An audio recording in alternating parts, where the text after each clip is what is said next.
Kembali lagi di Cerita Cinta Channel. Jangan lupa like, comment, and subscribe ya. Terima kasih.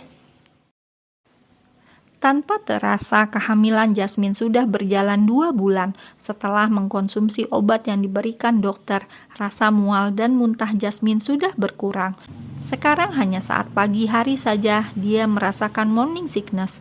Lewat jam 10 pagi, Jasmine sudah cerah kembali. Jasmine juga sudah mulai beraktivitas kembali di sekolahnya dan toko kue, tapi Omar tidak memperbolehkannya mengendarai mobil sendiri. Kemana-mana, Jasmine selalu diantar supir yang diutus Omar.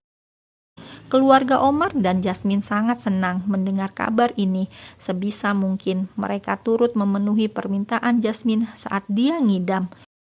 Terlebih trio ambisi yang selalu direpotkan olehnya karena Jasmine selalu meminta hal-hal yang aneh dan sulit untuk dipenuhi. Seperti hari ini saat Kevin dan Agus berkumpul di ruang kerja apartemen Omar di akhir minggu. Tok tok tok. Ada apa Jasmine? Tanya Omar dari dalam. Jasmine membuka pintu ruang kerja Omar. Aku pengen makan sate Madura, pinta Jasmine. Ya udah, sebentar lagi aku cari. Pekerjaan kami tinggal sedikit lagi nih selesai, jawab Omar. Tapi, ujar Jasmine ragu-ragu. Trio ambisi menatap Jasmine dengan hati berdebar. Pasti ada sambungannya nih, semoga bukan yang macem-macem, doa mereka. Aku mau yang jual satenya orang Madura asli. Gus, Jasmine pengen sate Madura, tapi penjualnya harus orang Madura asli. Ayo, sekarang cari sate Madura yang penjualnya orang Maduranya. Jangan KW, perintah Omar. Oke bos, di perempatan Jalan XX ada. Aku pernah beli di situ. Aku dengar penjualnya berbicara gaya bahasa orang Madura. Logatnya kentara sekali. Aku yakin dia asli, bukan KW-KW-an, jawab Agus. Aku mau yang belinya Agus dan Kevin, pinta Jasmine. Kevin dan Agus saling pandang. Anak kamu permintaannya sulit sekali, lebih sulit dari ujian akhir sekolah. Kalau seandainya sama, bisa jadi sampai hari ini aku masih pakai baju seragam sekolah, ledek Kevin. Diam kamu, ancam Omar. Jangan banyak komentar, Vin. Yang membuat ini bisa terjadi kan karena ulah kalian berdua. Kalau tidak, mungkin kami. Jasmine menghentikan kata-katanya dan matanya mulai berkaca-kaca, hendak menangis. Omar melotot ke arah Kevin, kemudian melangkah ke arah Jasmine. Kevin tidak tahu kalau wanita hamil itu sensitif. Udah, kamu balik ke kamar aja. Sebentar lagi Kevin dan Agus akan pergi mencarinya. Gak mau, sekarang maunya. Trio ambisi yang pergi membelinya, ralat Jasmine. Trio ambisi? Tanya Omar. Kevin dan Agus juga menatap Jasmine penuh penasaran. Iya, trio ambisi. Kalian bertiga. Kalian itu lelaki yang kalau sudah melakukan sesuatu pasti penuh dengan ambisi. Jadi aku menjuluki kalian bertiga trio ambisi. Senyum kemenangan terbit di bibir Jasmine. Dia yakin tidak ada yang berani membantah perkataannya. Trio ambisi ini pasti dengan pasrah menerima apapun yang dia katakan. Ya ampun Din, istri kamu kok makin ngeselin sih? Kevin terlihat makin kesal. Aku menunggu satenya 1 jam lagi ya, perintah Jasmine. Kemudian dia meninggalkan trio ambisi yang sedang menatapnya kesal, tapi tidak bisa melakukan perlawanan.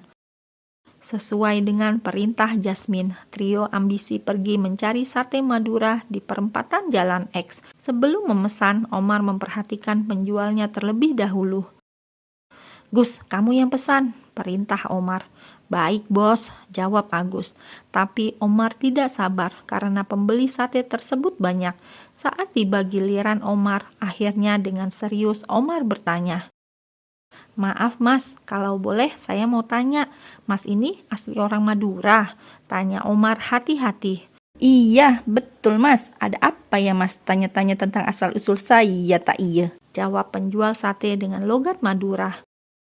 Tawa Kevin hampir pecah mendengar cara berbicara penjual sate tersebut. Omar mendelikan matanya ke arah Kevin. Gak apa-apa mas, dari logat bicara mas sudah sangat kentara. Saya cuma penasaran aja, elak Omar.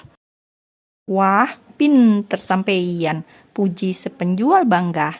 Saya pesan satenya ya, 4 bungkus, pesan Agus. Tambah 1 lagi Gus, potong Omar. Untuk siapa Mar? Tanya Kevin penasaran. Istri si Aladin, jawab Omar kesal. Ya ampun Din, rakus amat istri kamu, makannya sampai 2 bungkus, ucap Kevin. Namanya lagi hamil, Vin, yang makan 2 orang. Agus membela Omar. Sebentar ya mas, si penjual sate kemudian membungkus sate pesanan Omar. Baru setelah itu, trio ambisi melanjutkan perjalanan pulang.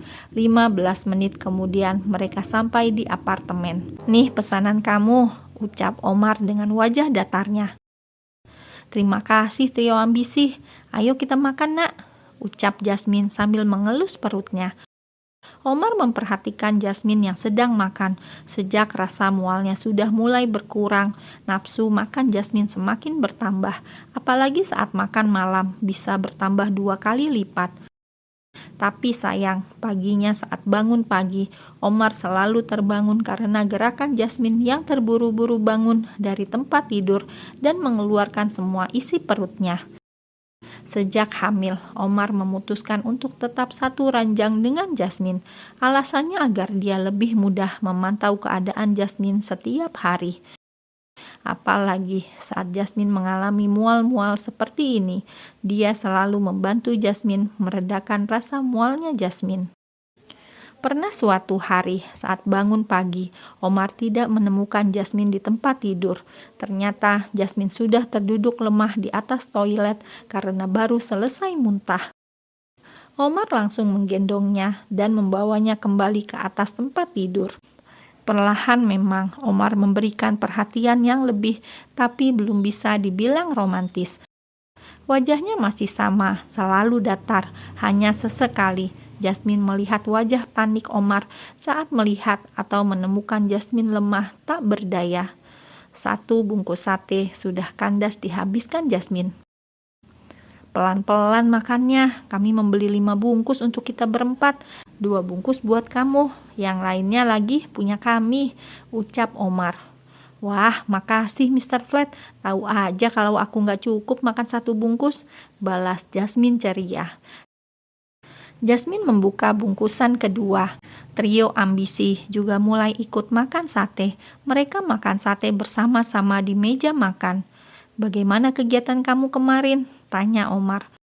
Semenjak Jasmine hamil, Omar mulai sering memberi perhatian kecil seperti ini, bertanya tentang keseharian Jasmine dan keadaan kehamilannya. Alhamdulillah semua lancar, pembangunan kelas di sekolah sudah hampir selesai. Toko kue juga semakin ramai, jawab Jasmine. Hati-hati di sekolah, jangan terlalu dekat-dekat dengan lokasi pembangunan. Debunya banyak, nanti kamu sakit. Lagian, jangan terlalu banyak jalan, nanti kamu capek. Nasihat Omar. Oke, mister, jawab Jasmine tersenyum. Masih kencang mualnya? Tanya Omar. Sama seperti sebelumnya, walau udah mulai berkurang sih kalau siang. Hanya pagi-pagi saja aku yang repot, muntah-muntah terus, ungkap Jasmine. Syukurlah, ucap Omar.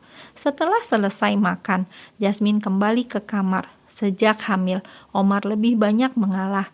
Dia melarang Jasmine untuk berlama-lama di dapur. Seperti sekarang ini, biasanya Omar yang membersihkan peralatan makan mereka, sedangkan Jasmine langsung istirahat di kamar. Tapi karena di sini ada 2 sahabatnya yang lain, jadi Omar menyuruh Agus yang membersihkannya. Siang ini Jasmine mengunjungi toko kue Jasmine sedikit lebih cepat dari biasanya, karena kemarin Sheila melaporkan ada karyawan baru yang melamar di toko kue Jasmine. Rencananya hari ini, Jasmine ingin bertemu dan mewawancarai calon karyawan tersebut. Jam 1 siang, calon karyawan yang dimaksud sudah tiba di toko kue Jasmine. Sheila mempersilakan wanita paruh baya yang melamar ke toko kue untuk naik ke ruang kerja Jasmine. Tok-tok, silakan masuk. Jasmine menjawab dari dalam ruangan. Min, ini ibu yang aku ceritain kemarin. Kamu bisa langsung mewawancarainya, ucap Sheila. Silakan duduk Bu, perkenalkan nama saya Jasmine. Jasmine memperkenalkan diri. Nama saya Zahra Bu. ucap calon karyawan baru.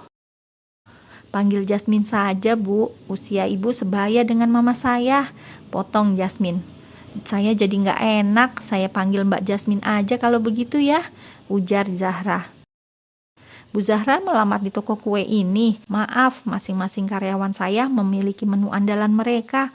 Selain resep yang ada di toko kue ini, kami membuat sebuah peraturan. Setiap karyawan akan menampilkan hasil kreasi mereka. Jika tiba gilirannya, hasil kreasinya akan diicip oleh semua karyawan.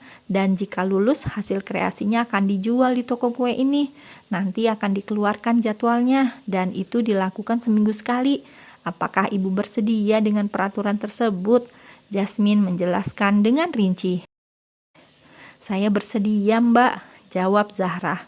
Kalau begitu, ibu siap dites hari ini, tanya Jasmine. Tes apa, Mbak? Zahra balik bertanya. Ibu harus membuat satu menu cake andalan ibu. Nanti akan dites oleh seluruh karyawan di sini. Bagaimana? Jasmine memberi tantangan. Boleh, Mbak Jasmine? Zahra menerima tantangan Jasmine. Baik, kalau begitu mari kita turun ke dapur, ajak Jasmine. Jasmine mengajak Zahra turun ke dapur dan mempersilakan Zahra menampilkan menu andalannya. 1 jam kemudian, cake marmer jadul selesai dimasak. Cake tersebut dipotong dan diicip oleh semua karyawan, dan hasilnya Zahra diterima di toko kue Jasmine. Selamat, Bu, mulai besok ibu diterima bekerja di toko kue Jasmine. Selamat bergabung dengan kami di sini, ucap Jasmine, kemudian disusul Sheila. Mereka saling berjabat tangan. Sel, masih ada sisa potongan cake-nya kan? Aku pengen bawa ke rumah untuk cemilan aku di apartemen, ucap Jasmine. Masih ada, aku suruh Rike bungkus ya, jawab Sheila. Sore jam 5, Jasmine sudah dijemput supir yang dipekerjakan Omar untuk diantar jemput kemanapun Jasmine pergi. 30 menit kemudian, Jasmine sudah sampai di apartemen. Tak lama kemudian, Omar juga tiba di apartemen. Setelah selesai mandi dan berganti pakaian, mereka duduk santai di depan TV. Mr. Flat, tadi aku bawa cake marmer dari toko kue. Ada karyawan baru yang dites untuk membuat satu menu andalannya. Rasanya enak banget. Kamu mau? Tawar Jasmine. Boleh, jawab Omar. Jasmine memotong cake dan meletakkannya ke atas piring kecil, kemudian menyuguhkannya pada Omar. Omar memotong cake tersebut dan mulai memakannya. Saat cake tersebut masuk ke dalam mulutnya, Omar tiba-tiba terdiam. Kenapa Mr. Flat? Enak, tanya Jasmine penasaran. Enak, tapi suara Omar terputus. Tapi apa? Sambung Jasmine. Rasanya seperti tidak asing di lidahku, tapi di mana aku pernah memakan cake seperti ini ya? Omar mencoba mengingat-ingat. Omar melanjutkan kegiatan makannya. Boleh aku minta sepotong lagi? Tanya Omar. Wah sayang, kamu sepertinya harus saingan sama papa kamu, ucap Jasmine sambil mengelus perutnya yang masih rata. Ada sesuatu yang hangat yang Omar rasakan ketika Jasmine menyebut kata papa. Tanpa sadar, dia tersenyum tipis. Jasmine mengambil piring Omar dan membawanya ke dapur, kemudian mengambil satu potong cake dari toko kuenya. Nih Mr. Flat, ucap Jasmine. Omar kembali menikmati cake yang diberi Jasmine dan menghabiskannya dalam waktu yang cepat.